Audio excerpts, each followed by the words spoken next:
watcher, if you just do all different types of any genre, like movies, videos, even the YouTubes, a lot of them will have little stories and stuff.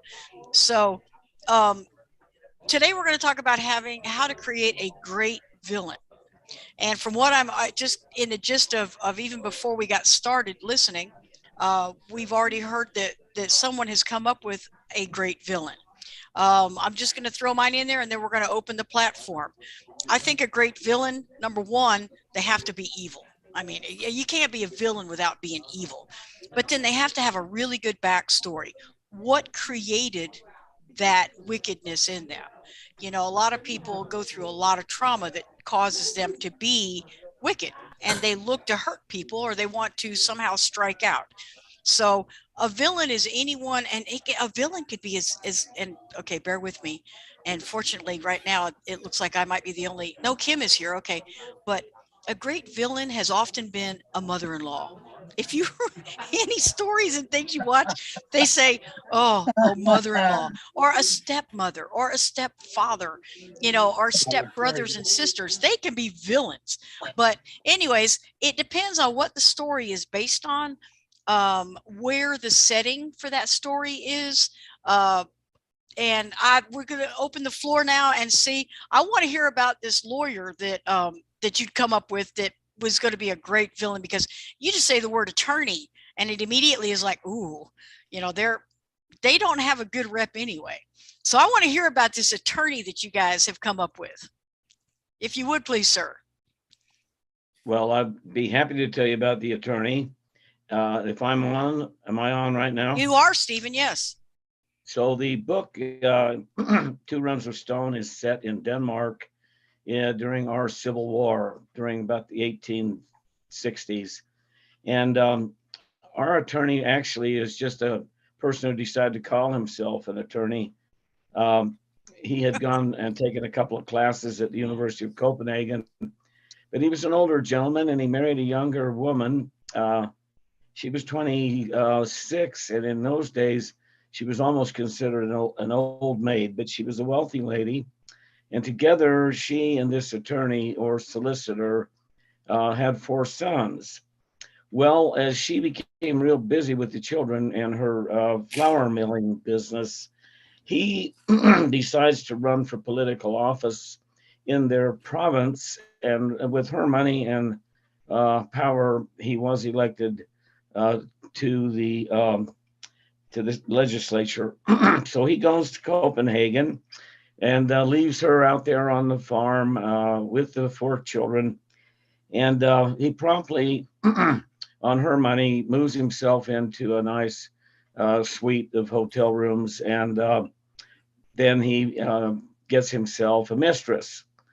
So he's a less than stellar character, and I found in people talking to me about him that he's universally despised by the readers.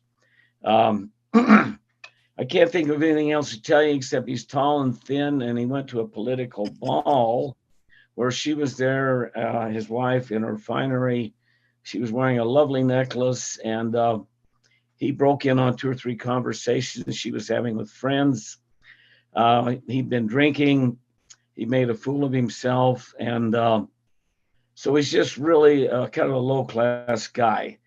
His name was Elias, and throughout his checkered career, he causes problems for the lady and her four wonderful sons. Thank you very Wow. much. Wow. The fact that he was an attorney and went into politics, that's like a double whammy. It makes me think of Wilkinson had talked about the other day. We were talking, and he was saying that his book, you know, judge. You're talking about judges. Judges sometimes they get a bad rep, but his is about divorce. And I'm sure in there you've got a ton of villains, Wilkinson. I sure do. It's funny. I had to tell people here, um, be quiet for now because I'm. It looks like I'm about to speak. So they are the villain now. Ah, Uh, yes, I did talk about. Well, there's a there's a lot of them actually. at first to start off with the judges. Well, my book is a memoir, so it starts off with my ex-wife as the one to build up to the point of, where judges and lawyers are actually on top of the case and to be able to become the villain per se. So I guess I would include my ex-wife as well. But yes, it's just a matter of me being in the middle of everything and pointing out Right. who the people that are doing the thing that they're doing because they're in a position of power, and and in essence they become the villain themselves. Yeah. And there's a whole lot that I talk about as Hmm. to how they become that because if you're a judge's lawyer, so um, you either in cahoots with one another, so that in essence makes you a villain, you know, in in my eyes. So that's kind of like the direction that the book goes. Um, and it talks about the thing that they've done to me, and I pointed them out, and I've gone as far as explaining the laws that are in place and why they're in place. So it's that's basically why they are the villains that they are, is because of the things that I pointed out. Yeah. Yeah. One of the things you said is that they were the villain in your eyes. And I think sometimes when we look at villains, it all does come, a lot of it comes down to our perspective, because what I might see as a villain, somebody else might see as a sympathetic character that needs to be just loved on, and if they would only get a little understanding. Some Someone who's people, misunderstood. yes, oh, they're so misunderstood, but it's all on how we perceive that one. Clark, how about you? Well, can you hear me? I can. First Mm-hmm. off, okay. I have read a lot about creating villains because doing fiction in the future, I don't have an awful lot of set tropes that I can use. I'm got a society with no lawyers because they've got no real law. But one of the things that, and I can't overestimate the criticality of having a good villain. And I made a terrible mistake at the end of my first trilogy, and as I killed off my villain, he really needed to die, and it was the right time and place. But I killed him off nevertheless, and he's not coming back. There's no uh, um, no resurrection, reincarnation for this one. Yeah, no resurrection, no reincarnation. He's gone. But being at the time a novice writer, I sort of oozed in. I needed a bad guy, so I just sort of invented the Thin Gray Man, and his motives were whatever I wanted them to be. But one of the things that I've learned over the 100,000 words that I've written about him is that he needs to believe that he's righteous. He can't go in saying, "Oh, what would the evil way to do this be?" No, he's got to think that he's somehow on the right side. Good point. And however warped that is, it's got to make internal sense. And so, according to recommendations, this, let's see if I can get this. There we go. Outland Exile is the first book. And you meet Jourdain, Eustace Tilley Jourdain. And I chose Eustace Tilley because, the little guy on the New Yorker magazine with the monocle, his name is actually Eustace Tilley. Oh. And it seemed like a terrible name to actually inflict on anybody. So you watch him sort of get crazy. At the first point, he's just power mad, but in the second and third books, you're watching him get crazy. And so that he becomes so obsessed with going after what we would call the good guys, that he has cut himself away from this and that to the point where I say, he injured, but none of his injuries were sinister. They were all Right. on the right side. So he Hmm. loses an eye, he becomes blind, and it's only at the very last that he so enrages his fellow invaders that one of his own kills him. The other thing is, and it was pointed out to me by an editor some time ago, is that you have to have the villain, uh, uh, as the phrase was, to pet the cat and kill the cat, pet the cat and kick the cat.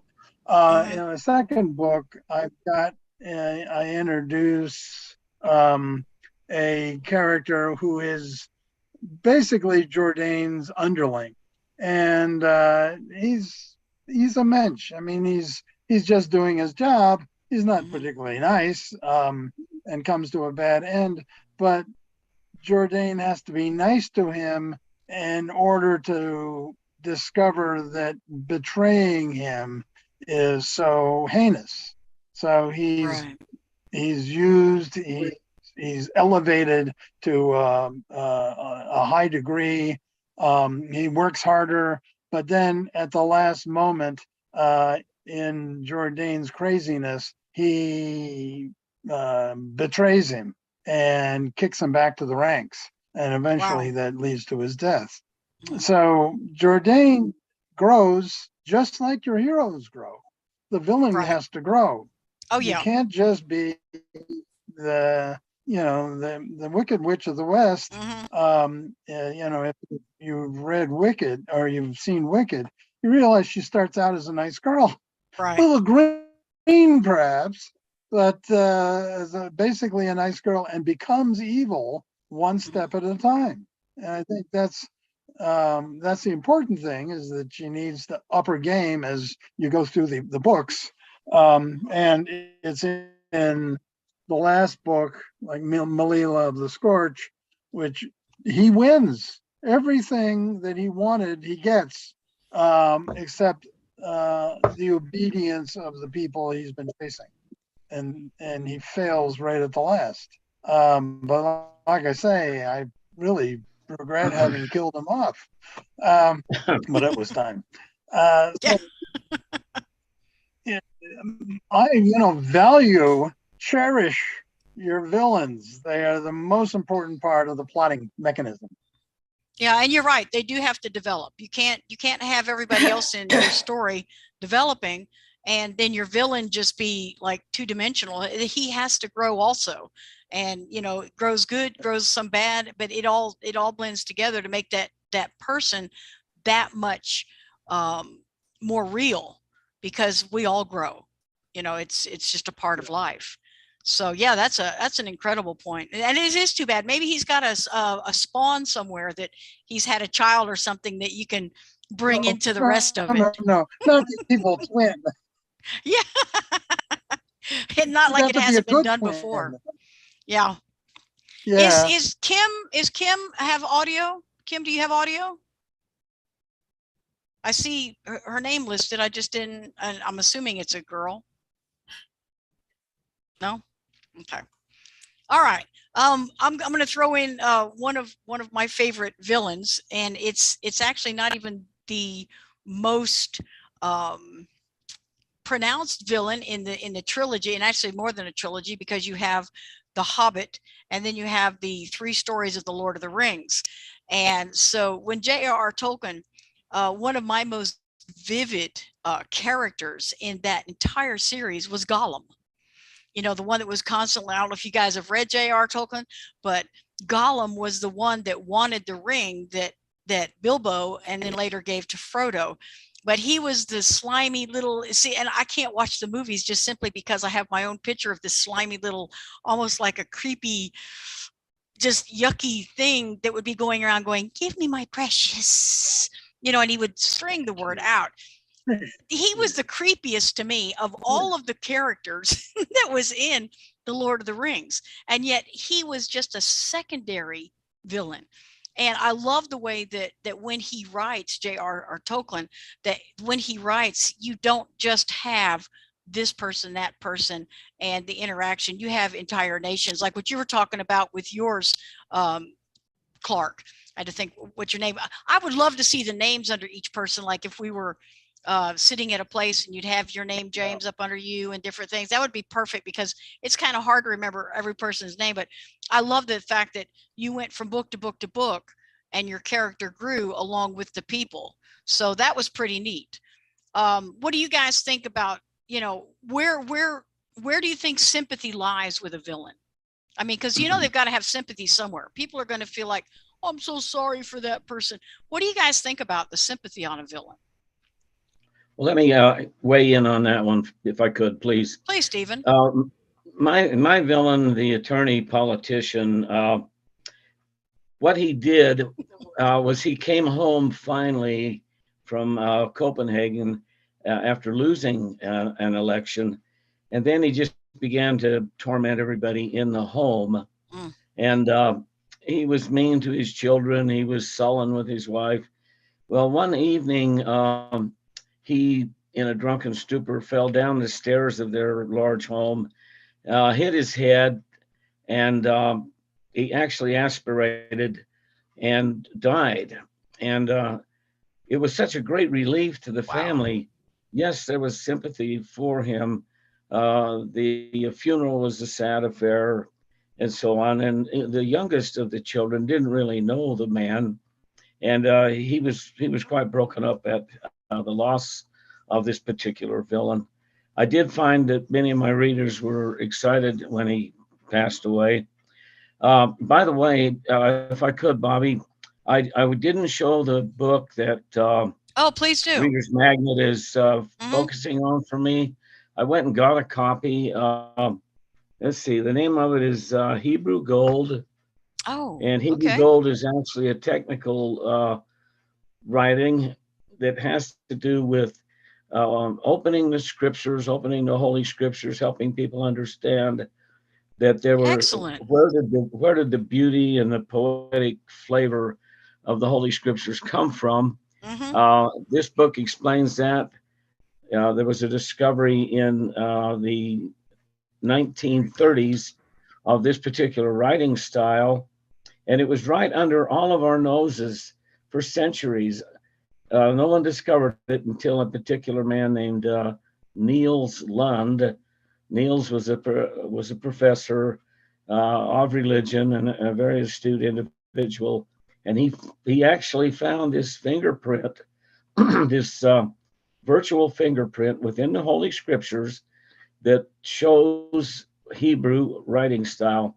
And you find this particular writing style in no other documents, not even in some of our wonderful books by, say, Dickens. Anyway, many of the classics, as well written as they are, do not contain this particular writing style. So Hebrew Gold does reveal the style, shows you how it's used, and shows you many, many examples within the Holy Scriptures. I've had many people tell me that it opened up the Scriptures to them in a way they had not seen before. But going back to the villain thing, I created a villain in my first book, not really knowing that it was an excellent idea to grasp readers' attention. My villain, it seems, was a man that people loved to hate because he was just that bad. I'm sure he had his reasons for his drinking and his womanizing, but anyway, I do find in books where there is a villain that it holds my attention, and so I understand the ploy. I understand why it's used, and really and truly, in all of our lives, it seems that we've all run into a villain. Absolutely. It's like you said, Bobbie. It's a mother-in-law. It's a boss that was unfair at work, so on. But thank you for covering it, and I do want to hear other people's opinions of villains they've written about or what they look for. I'd like to sit back and not say anything now and hear what others have to Stephen, say. Stephen, before you stop, what was the name of your first book that has the lawyer It's politician? the name of it is Two Runs of Stone. TWO, Two Runs of Stone. Now, a run of stone is in a grist mill. You have a bed of stone and you have a runner stone. And when the wind wings turn or when the water wheel turns, then inside the mill, the stones grind the wheat Right. or the corn. And so it's two runs of stone. And it's a metaphor. The rough set stone is for the grist and the cattle feed, and is a metaphor for the widow. She becomes a widow. It's a metaphor for her son Peter, whereas she, Catherine is her name, she has the fine flour for Danish pastry, and her runs of stone are set closer together to grind that flour finely. So the name Two Runs of Stone is actually a metaphor for the heroine and for her son Peter. Okay. Well, thank you for Thank that. you very much for asking, Bobbie. Yes, thank you. It's on Amazon. It's on Barnes and Noble and many Christian bookstores. Good deal. Thank you. All right. Anybody else want to throw something in there? I got a question. Why am my background is showing pictures in my study and everybody else has a nice white background? What have I done wrong? I don't know. It looks nice though. Do I look Yes, like Mark. I'm on a white background? If you go to the bottom and you look at more, no, there is, sorry, it seems to have changed from yesterday.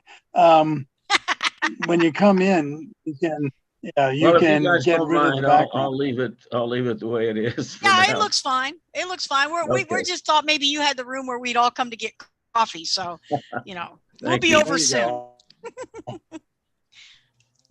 right, Wilkinson, how about you? What you've got to say to us today?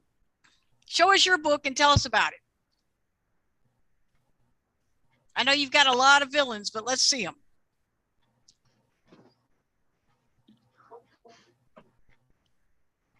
I'm not seeing his picture. Are you on now? Can't hear you. I don't see his picture.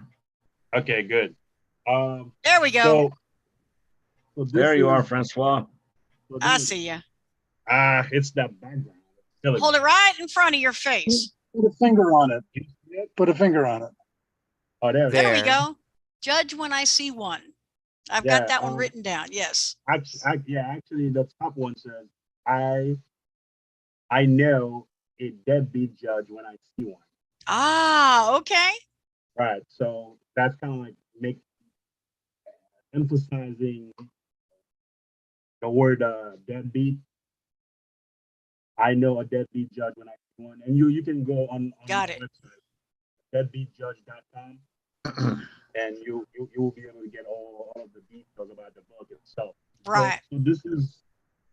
So this book is a memoir about me and my journey through the family court system, where I've learned a lot that I didn't even know myself.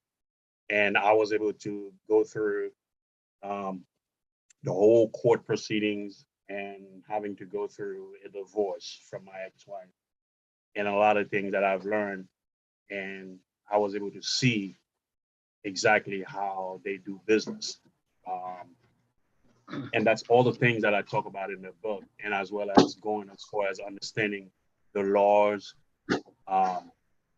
in this country and how things are actually done in this country, and how do they come about. And as far as not just going to the courthouse, going to divorce, but you also learn that a century ago, when this country, a whole lot of presidents before Congress, laws that they passed, and how they created this, what you call the administrative state. And in essence, and that's what's really affecting a lot of things in this country alone. So I Now, was what going to talk country are about. you originally from, Wilkinson? Well, I was born in Haiti and raised here. Oh, okay. All right. Right. Um, Even though I'm a veteran or whatnot, so there was no sympathy as to how these guys were actually doing things in the courthouse. So that didn't Yeah. matter. And then what's even worse is an accusation that an ex-wife would make against you, and you go to court for it, and you actually the one that initiate the case, so that you would be able to prove that she's wrong. Mm-hmm. So in essence, none of that mattered. So Yeah. in front of the judges, so they make decisions as much as they want. So they feel free to do Right. as they please. So these are the things that I learned, and not knowing too much about laws, because I was focusing more on what I do as an IT guy. So that's my background. I'm very tech Well, savvy. with your story, if you were to take it from your wife's view, she would make you the villain. But in Absolutely, your view, absolutely, then from your view, she would be the villain. And from right, both of you absolutely. all, and if you look at your children, they'd probably say it's the lawyers and the judges that would be the villains because they're breaking everything up. Because, a lot of times kids don't understand that That's true.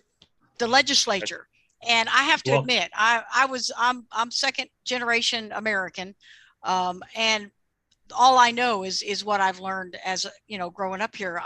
I don't know other countries, but I do know this: we have a decent, when I say decent, just bear with me there, judicial system. We don't have a perfect one, unfortunately, and you're right. A lot of things do come down to the judge's perception of a situation, and sometimes people can be hurt on both sides.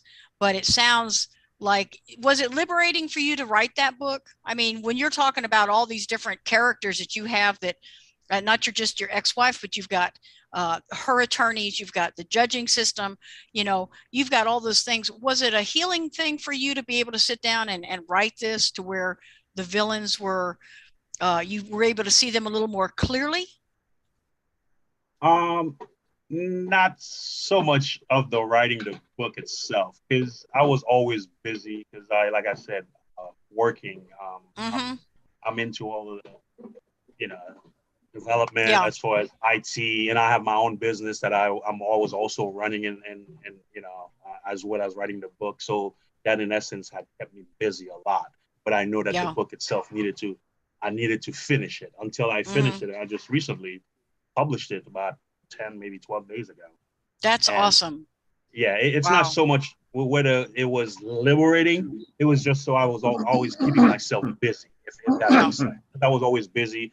So there's a lot of things that it didn't occur to me that I should worry too much about a lot Mm-hmm. of other things, if that makes sense. All right. So you've written a book that's fiction. I mean, it's nonfiction. It's a truthful, from your perspective, you've written down true stories.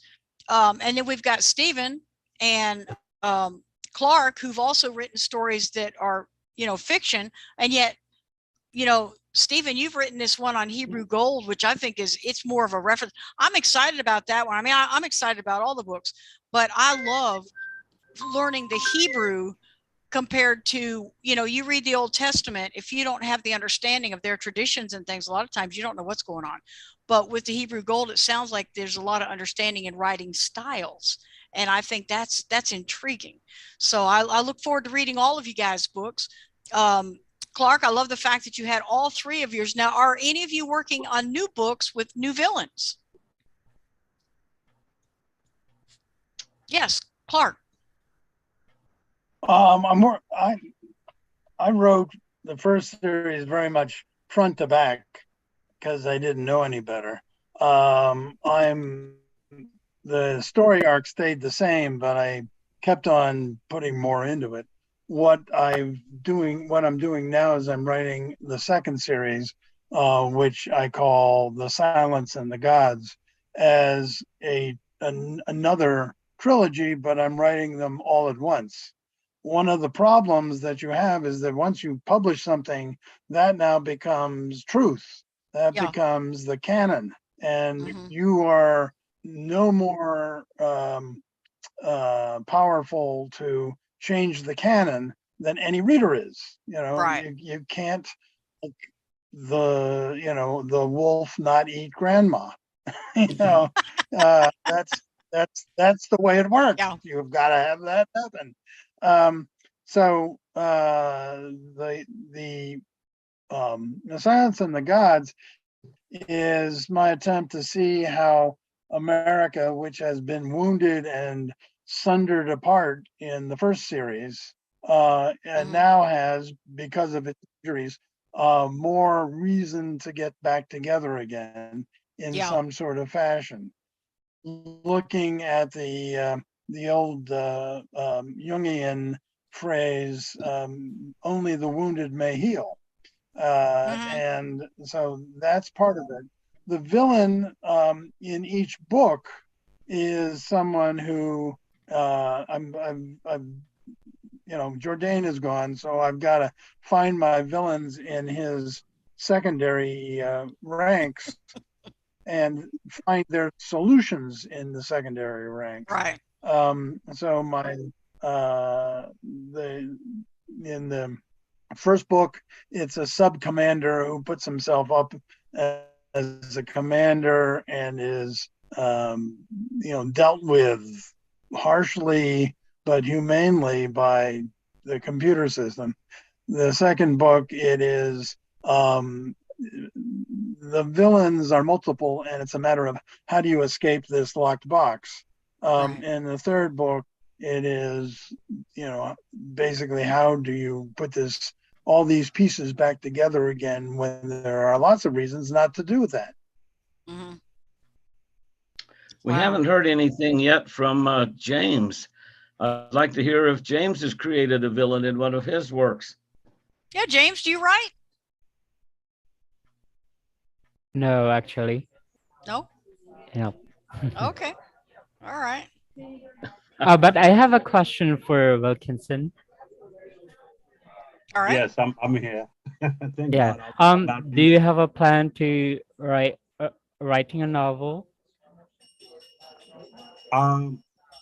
Now remember, I am a new author, so it's it's one of the things that I started learning myself. What are the categories here of books? Although I've read many books before, I know nonfiction, fiction, or whatnot. So that's one of the things I started thinking. Okay, I have to delve into the idea of nonfiction and how I can go about it. Especially from my first book, it's the experience from it.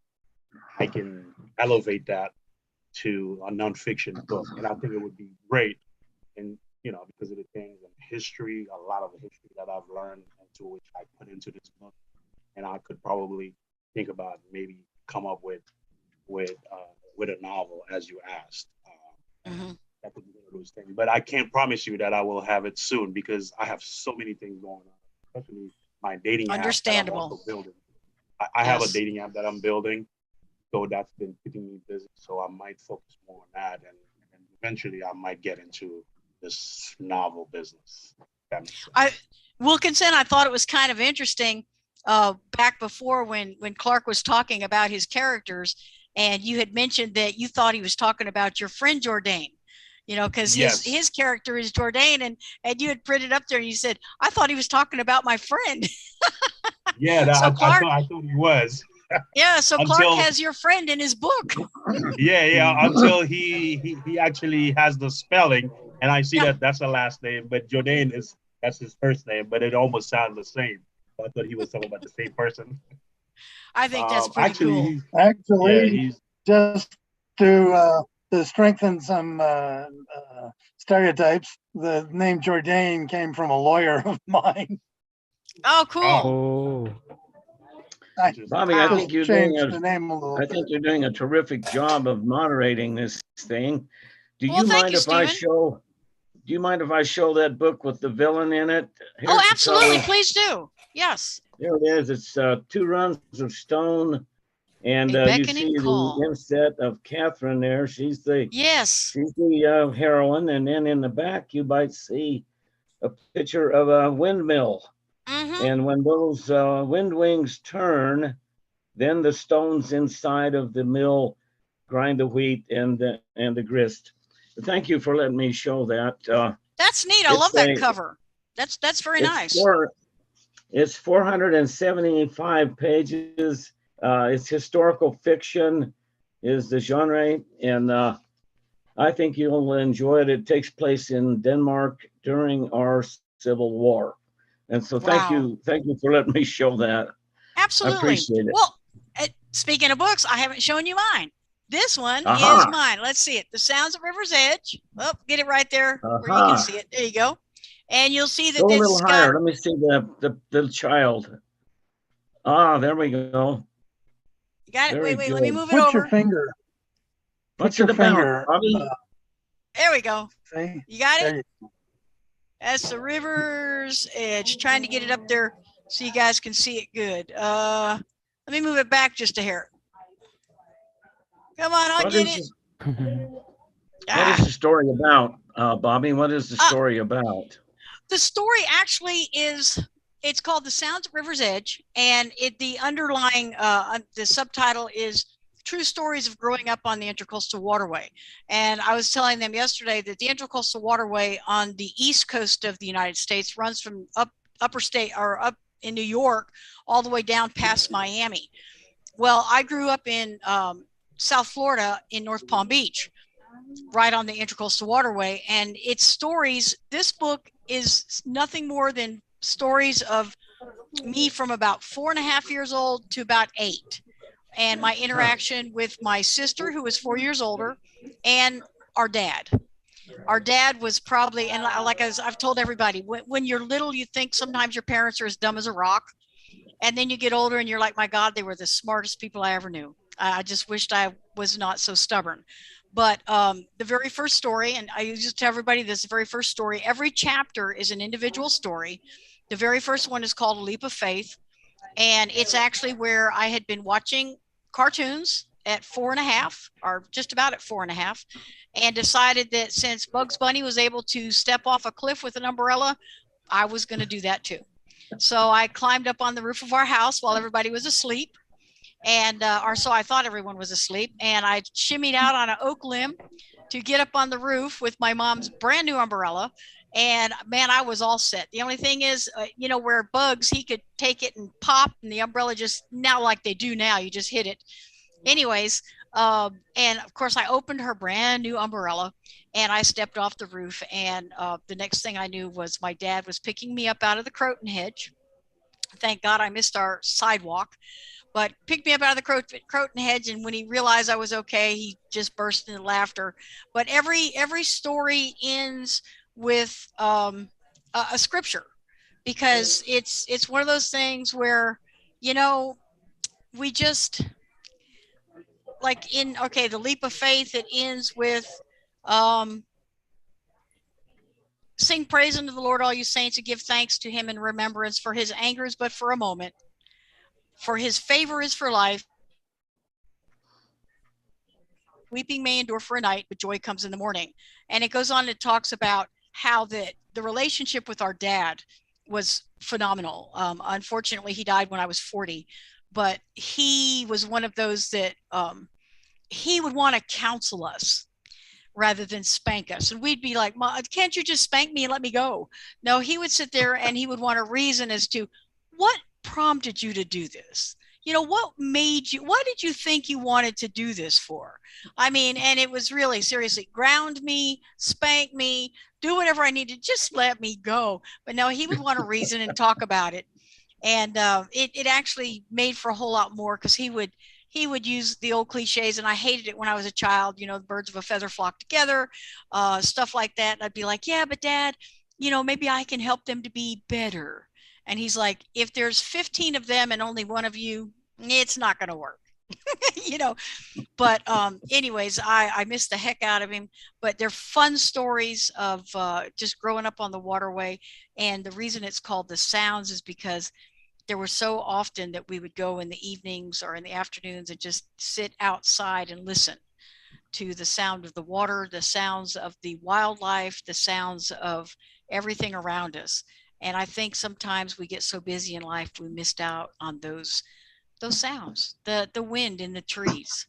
I think sometimes you just need to step outside, take a deep breath, especially this time of year in the fall when the leaves are changing. And there's nothing I think that is more relaxing than sitting outside with a hot cup of tea or coffee and or a glass of wine sometimes. Anyways, and listening to the leaves falling and the wind just kind of as they dance to the ground. There's just nothing that's more, I think this is the most beautiful thing ever. So that's the Could we, sounds of River's Edge. Yes, sir. could we see the cover? Could we see the cover one more time, I will Bobbie? try one more time. Let me see if I can move it back to where you can get it. How Thank about you. that's better? Yes. Sounds of River's Edge. I don't want to get it too close because it kind of like it fades out, but that's a little girl with her daddy's hand. And Reader's Magnet just rebranded it for me. It did have a different cover, but this cover is so appropriate. And it's they're helping me with the marketing now of it also. So anyways, if you get a chance and you're looking for something just light reading that will kind of make you chuckle, and it goes back to the day. In fact, it says very clearly that it's a time before microwave ovens, fast food, and home videos. Because I actually remember, I'm 68, but I remember in Palm Beach County when we got our first McDonald's, it did not have a drive-through. If you can imagine, there was no drive-through. It had one arch on each side of the building, and you had to walk up and order your food. And they did have like patio service outside and everything that you could go sit there to eat, but there was no drive-through. And I'm like, yeah, we didn't have that. You on Sundays, you went home and you ate dinner at home. You didn't have restaurants open. You barely had a gas station open on a Sunday, but it was before all that, all the technology we have. So it's just a simpler, more quiet time. Although I do have to tell you, I do love the technology of today. I mean, or we couldn't be doing this what we're doing. It sounds absolutely wonderful, and I'll be getting a copy as soon as I Well, can. thank you. Thank you. Yeah. Listen, I plan on getting every one of y'all's books. I'm an avid reader and I love reading. So this is just right down my alley. Yes, Clark, I saw you had something to say. No, I was muted, but me too. Oh, okay. I agree Thank you. with him. All right. I'm just checking to make sure that we're still doing time-wise. Good. We're doing good, James? Yeah. Yep. Yeah. Okay, just making sure. All right. Any last input that you guys want to throw in there about creating a good villain? And I know that sounds, that's almost like an oxymoron, isn't it? A good villain? Like jumbo shrimp. Anyways, good villain. I think you need to describe the traits and the physical appearance of the villain. I think sometimes that adds to the ugly you're trying to show.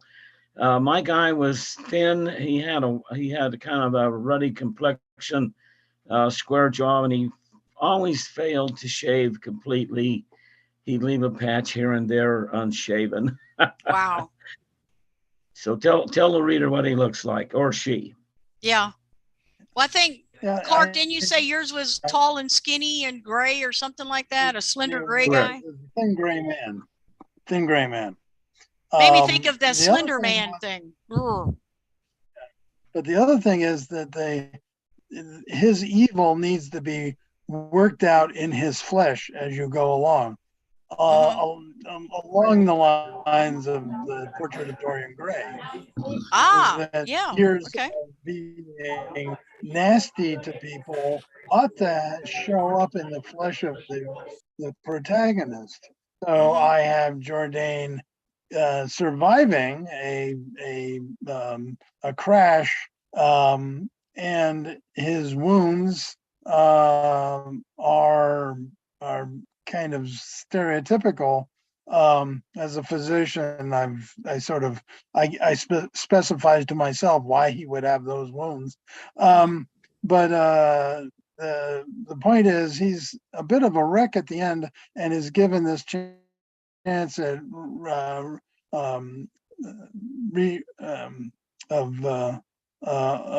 a youth serum from one of the other characters, and he takes it, and Oh, his wow. immediate response to having this was, "Oh, I can become immortal. Oh, and I can have an immortal army, and I can now rule not just this country but that country, and I can, and so he's working on plans to, rule the world, not just the one country he had, when he is fragged by one of his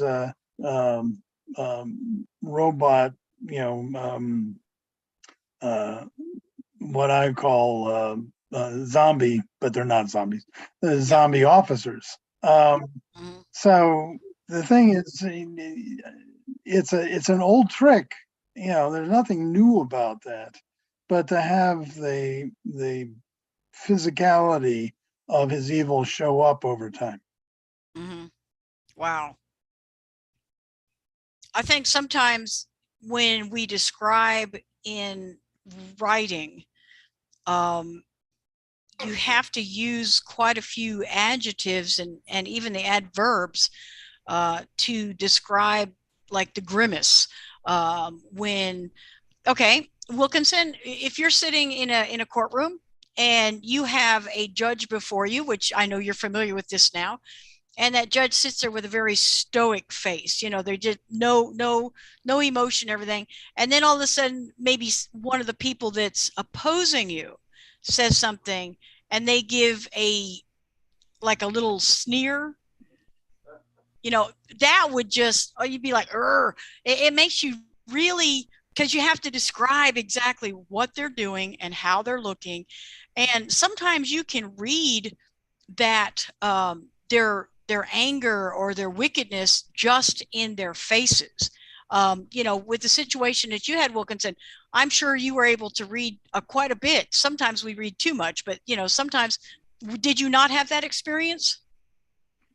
Not so much, because even lawyers and judges, they have this decorum in courtroom per se.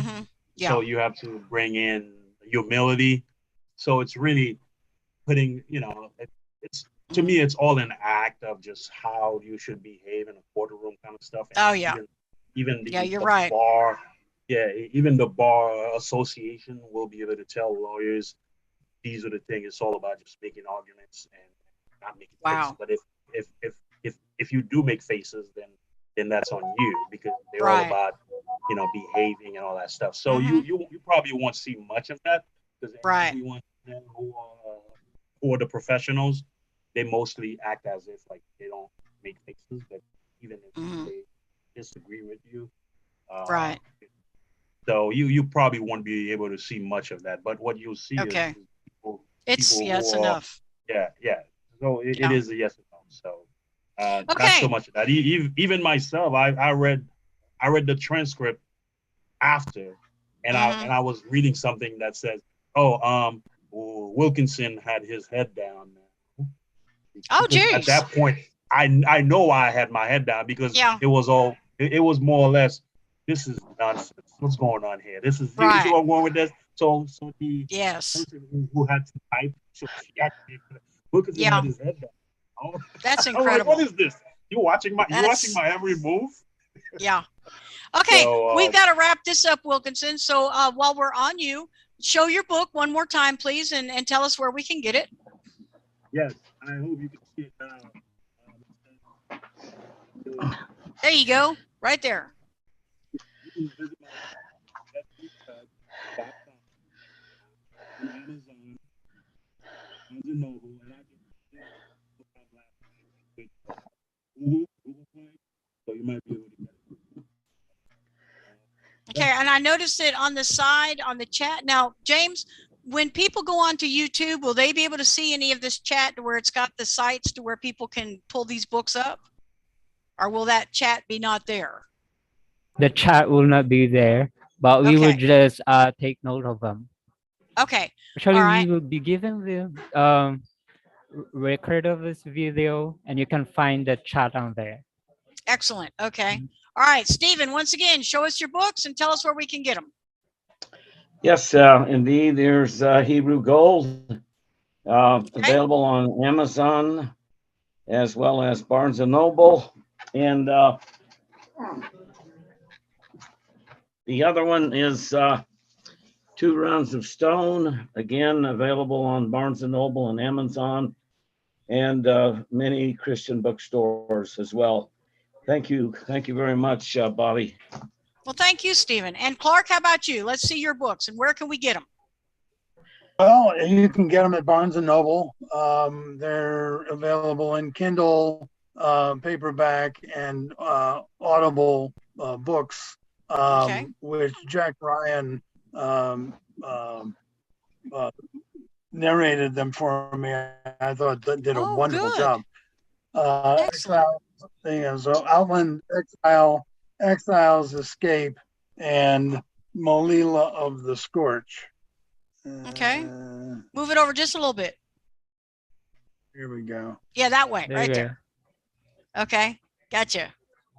Shazam. Excellent. And my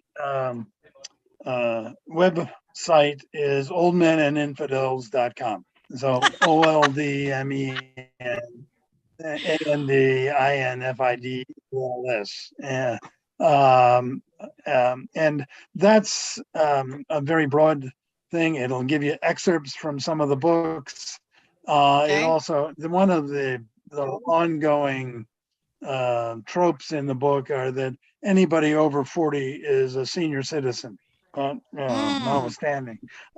Yeah. So they are as a pejorative, they're called CCs, senior citizens.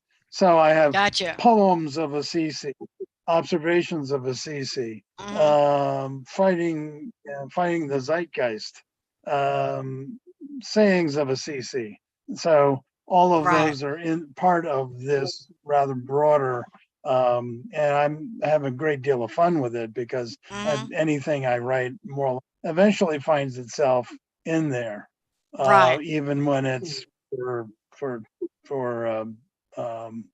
exercise. Right. Okay. Well, I guess Kim, we haven't really heard anything or seen anything from her, but I hope she's enjoyed it. And lastly is me, which has The Sounds of River's Edge. And it's available also on Barnes and Noble and Amazon and my website, which is bobbiejmclaren.com. You can also get it from Reader's Magnet, of course. And then I didn't even show you this one, but this is my new children's book that I just had done. And it's called, let me see if I get there we go. The first annual Duck Springs Whistling Contest. And it's I actually got to do a lot of the drawings. Let me see if I can get that in there this way. A lot of the drawings and stuff in it, like the drawing on the front. Let me move it that way. Get back here. See the little boy? That's my great nephew. It's all about my great nephew, Tyler. And he wants to win a silver whistle like the policemen have, but you have to do a whistle, and they have to whistle tunes. So it's all about him getting a tooth knocked out, and it's the rise and fall of little kids, basically.